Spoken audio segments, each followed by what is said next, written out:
முழுமையாய் தன்னை அர்ப்பணித்த கிறிஸ்துவின் நாமத்தில் உங்களுக்கு என்னுடைய அன்பின் வாழ்த்துக்கள். இந்த தெய்வ வார்த்தையை தொடர்ந்து தியானிக்கும்படியாய், அதன்படி ஜீவிக்கும்படியாய் கர்த்தர் நமக்கு கிருபை தருவாராக. இன்றைக்கும் யோவான் எழுதின சுவிசேஷம் 19ஆம் அதிகாரம் 26ஆம் வசனத்திலிருந்து 30ஆம் வசனம் வரைக்கும் நம்ம தியானிக்க போகிறோம். அப்பொழுது இயேசு தம்முடைய தாயையும் அருகே நின்ற தமக்கு அன்பாயிருந்த சீஷனையும் கண்டு தம்முடைய தாயை நோக்கி, ஸ்திரியே, அதோ உன் மகன் என்றார். பின்பு அந்த சீஷனை நோக்கி, அதோ உன் தாய் என்றார். அந்நேரம் முதல் அந்த சீஷன் அவளை தன்னிடமாய் ஏற்றுக்கொண்டார். அதன் பின்பு எல்லாம் முடிந்தது என்று இயேசு அறிந்து வேத வாக்கியம் நிறைவேறத்தக்கதாக தாகமாய் இருக்கிறேன் என்றார். காடி நிறைந்த பாத்திரம் அங்கே வைக்கப்பட்டிருந்தது. அவர்கள் கடற்காளானை காடியிலே தோய்த்து ஈசோப்பு தண்டில் மாட்டி அவர் வாயிடத்தில் நீட்டி கொடுத்தார்கள்.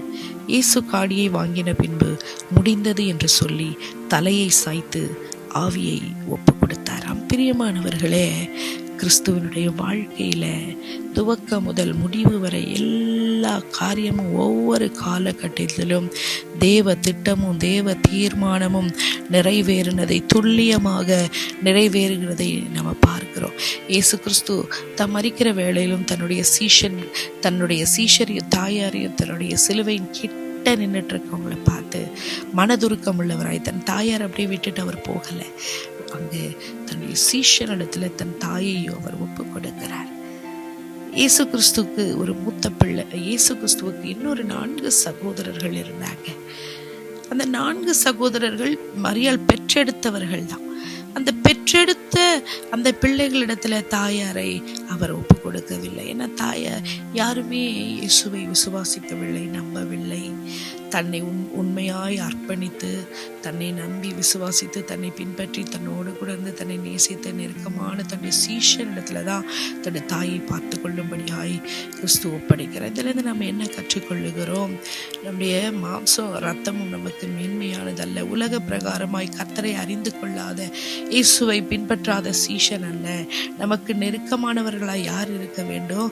அவருடைய ரத்தத்தால் மீட்கப்பட்டு உண்மையான மனந்திரும்புதலை பெற்று உண்மையான ரட்சிப்பை பெற்று அவரோடு கூட அர்ப்பணித்து வாழுகிற பிள்ளைகள் தான், ஆவியில் அனலாய் இருக்கிற பிள்ளைகள் தான் நமக்கு நெருக்கமா நாம் இருக்க வேண்டும். ஆவியில நம்ம ஒரு மனப்பாடு, நம் யாரோடு கூட ஐக்கியம் வைத்திருக்கிறோம் என்பதை நம்ம இந்த நாளில கூட நம்மை ஆராய்ந்து பார்க்க வேண்டும். உண்மையாக அவரை நம்ம உண்மையாய் கர்த்தரோடு கூட ஜீவிக்க, உண்மையாய் அவர் தன்னுடைய வாழ்க்கையில வாழ்ந்தது போல நாமும் இறுதி வரை ஒவ்வொரு காலகட்டத்திலும் ஒவ்வொரு சூழ்நிலையிலும் நம்ம தேவ சித்தத்தை அறிய, தேவ சித்தத்தை செய்ய நாம் நம்மை அர்ப்பணிக்க வேண்டும். இயேசு கிறிஸ்து புதிய ஒரு வழியை நமக்கு கற்றுக் கொடுத்தார். ஜீவனுள்ள மார்க்கத்தை கர்த்தர் கற்றுக் கொடுத்தார். உண்மையாக நாம அவரோடு கூட இணைந்து ஜீவிக்க நமக்கு நல்ல ஒரு முன்மாதிரியை இயேசு காண்பித்து கொடுத்தார். அப்போ அவருடைய சொந்த சீஷனை கர்த்தர் மேன்மைப்படுத்தினார், நெருக்கமாக இருந்தார். நாமும் நம்முடைய வாழ்க்கையில கூட அந்த ஒரு செல்ஃப்லெஸ் நேச்சர், சுயநலம் இல்லாத ஒரு சுபாவம் நமக்கு காணப்பட வேண்டும். இயேசு கிறிஸ்துவை போல அன்புள்ளவர்களாய், மனதுருக்கம் உள்ளவர்களாய் நாம் காணப்பட வேண்டும் என்பதை கிறிஸ்துவனுடைய வாழ்க்கையிலிருந்து நாம் கற்றுக்கொள்ளுகிறோம். பாருங்க, காடி நிறைந்த பாத்திரத்தை இயேசுவுக்கு அங்கே கொடுத்தாங்க. இயேசு கிறிஸ்து தாகமாயிருக்கிறேன்னு சொன்னாரு.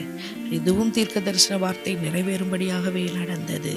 காடியை அவர் வாங்கின பின்பு முடிந்தது என்று சொல்லி தன்னுடைய ஆவியை தேவனிடத்தில் ஒப்பு கொடுத்தார். எதற்காக இந்த உலகத்தில் அவர் வந்தாரோ அந்த நோக்கமும் சித்தத்தையும் நிறைவேற்றி ஆண்டவர் தன்னுடைய வாழ்க்கையை முடித்தார் என்பதை நாம் இங்கு பார்க்கிறோம்.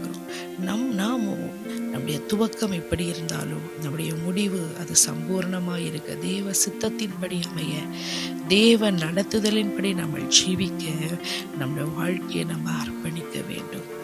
ஒவ்வொருடைய வாழ்க்கையிலையும் ஆண்டவர் வைத்திருக்கிற மேன்மையான திட்டம் நிறைவேறும்படியாய் நாம் நம்மை அர்ப்பணிக்க வேண்டும். நம்முடைய இறுதி முக்கியமானது, இறுதி கட்டம்தான் முக்கியமானது.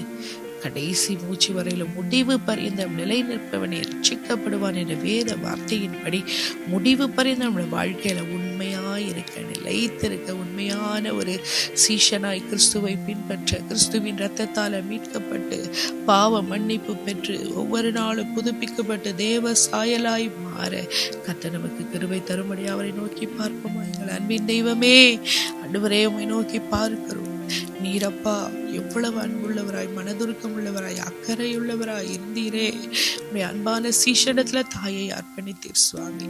நாங்களும் அப்பா எங்களுடைய ஐக்கியம் மாம்சத்தோடு இரத்தத்தோடு ஆண்டவரே எங்களுக்கு அப்பா உலக பிரகாரமான பிள்ளைகளோடு கூட அல்ல. எங்களுடைய ஐக்கியம் கிறிஸ்துவுக்குள்ளாக உண்மையாகவே அர்ப்பணிக்கப்பட்ட ரட்சிக்கப்பட்ட பிள்ளைகளோடு கூட என்னுடைய ஐக்கியம் இருக்க நாங்கள் செபிக்கிறோம் சுவாமி.